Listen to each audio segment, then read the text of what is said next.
C'est sur les exigeantes routes des cols alsaciens que Peugeot a choisi de nous faire essayer sa nouvelle 308, une berline véritablement revue de fond en comble. Sur le segment le plus représenté sur les routes européennes, Peugeot joue plus que jamais la carte de la qualité pour sa nouvelle 308.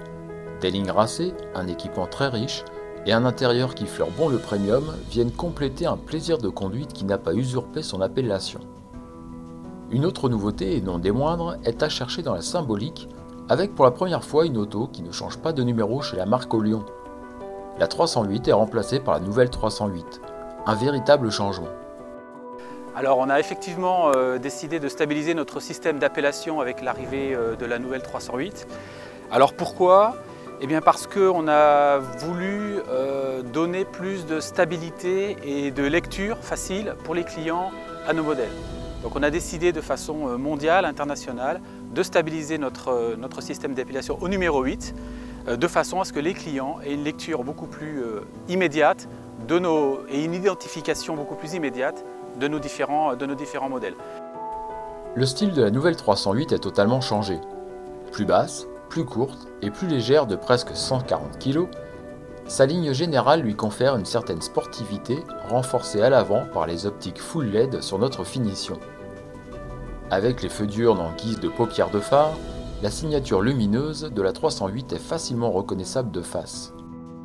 À la base du bouclier, le chrome est également présent aux abords des clignotants à LED, eux aussi, et des antibrouillards. Le capot nervuré avec ses arêtes marquées et la calandre entourée de chrome marque la rupture avec la précédente génération de la 308. Nos jolies jantes de 18 pouces remplissent parfaitement les passages de roue.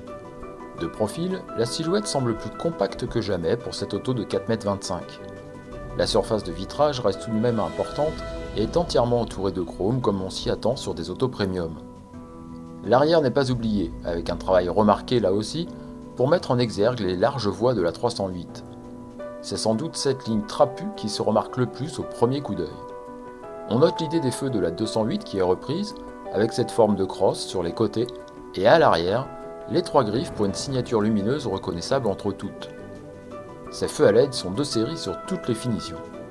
Alors sur la 308, on a décidé d'engager un style qu'on a voulu avant tout très pur et très qualitatif. Donc vous voyez que les lignes de la voiture sont pures, il n'y a pas de gros, il n'y a pas de détails scabreux si je puis dire sur la carrosserie de la voiture. On a voulu quelque chose de très pur, de très qualitatif et en même temps qui nous projette dans un monde, on va dire, premium, qui est vraiment l'objectif de cette voiture. Alors l'autre point, c'est qu'on a voulu également que le style de cette voiture soit le plus technologique possible. Alors il y a un détail qui, à mon avis, parle très bien et parle tout seul sur ce point, ce sont les projecteurs avec l'inauguration sur ce modèle de projecteurs full LED, qui est une première mondiale, en série, qui est une première mondiale dans ce segment. Si l'extérieur étonne, l'intérieur impressionne, non pas par la place disponible à l'arrière et à l'avant pour s'y sentir bien, mais par le poste de conduite et la console centrale. On retrouve, comme sur la 208, le petit volant et le tableau de bord en position tête haute. Là encore, selon votre morphologie, la lecture des informations sur l'écran au centre du tableau de bord ne sera pas forcément évidente. Pour l'originalité, on remarque l'aiguille du compte-tours qui tourne dans le sens inverse des aiguilles d'une montre. Le plus beau est à venir avec une console centrale très épurée. Un grand écran tactile de 9,7 pouces donne accès à toutes les fonctions. Le réglage de la climatisation, la cartographie pour la navigation, les réglages des aides à la conduite et les applications connectées. L'utilisation est simple et rapide, on regrette seulement le temps d'accès aux applications, dont celle du célèbre Coyote intégré à notre 308. Aucun bouton ne vient parasiter cet espace, tout est accessible avec ce bel écran. En dessous, le lecteur CD est accompagné d'un unique bouton pour le son qui rappelle ceux vus en hi-fi. Quelques fonctions indispensables et connectiques se placent devant le joli levier de vitesse. Pour le confort, notre 308 était équipé d'un toit panoramique avec un rideau pour se protéger du soleil les jours de forte chaleur. Alors on a vraiment une volonté d'avoir des intérieurs, des planches de bord qui soient à la fois en rupture par rapport à ce que font les concurrents et qui soient à la fois tout en continuité et vraiment dans l'esprit de Peugeot. Alors, ce qu'on a fait effectivement dans cet intérieur, ce poste de conduite qu'on appelle iCockpit, pour vraiment désigner que c'est une volonté et en même temps c'est une ligne. On a inauguré avec 208, avec 2008 et qu'on prolonge sur 308 en allant encore plus loin. Ce qu'on a vraiment voulu faire avec cet intérieur, c'est un intérieur qui soit à la fois orienté vers le conducteur, très technologique, très ergonomique, très simple, très fluide et très esthétique. Une pression sur le bouton Start-Stop et nous voilà en route avec la nouvelle 308 et son moteur 1.6 THP de 155 chevaux. On retrouve toute la souplesse et la discrétion de cette motorisation essence à une allure modérée. Les montées en régime sont assez vives et la boîte de vitesses agréable pour une conduite quotidienne. Construite sur la nouvelle plateforme EMP2 qui permet de rapprocher les roues des coins de l'auto, la tenue de route est d'un haut niveau même si le train arrière n'est qu'une traverse déformable.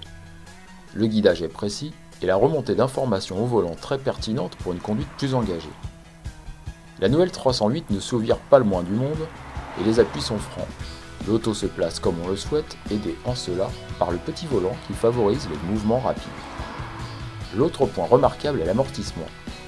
Malgré notre monte en 18 pouces, même si cela est ferme, ce n'est pas sec pour autant et le roulis est très limité dans les virages négociés à bonne allure. La nouvelle 308 n'augure que des bonnes choses pour sa future version sportive. Amortissement, freinage et tenue de route, le tout forme un triptyque parfaitement homogène qui donne le sourire à la conduite et confirme toutes les promesses faites par cette 308 lorsqu'on regardait sa silhouette musclée et dynamique. En dehors du tableau de bord pas forcément très visible selon votre morphologie, à la conduite, la nouvelle 308 marque une véritable rupture avec la précédente génération.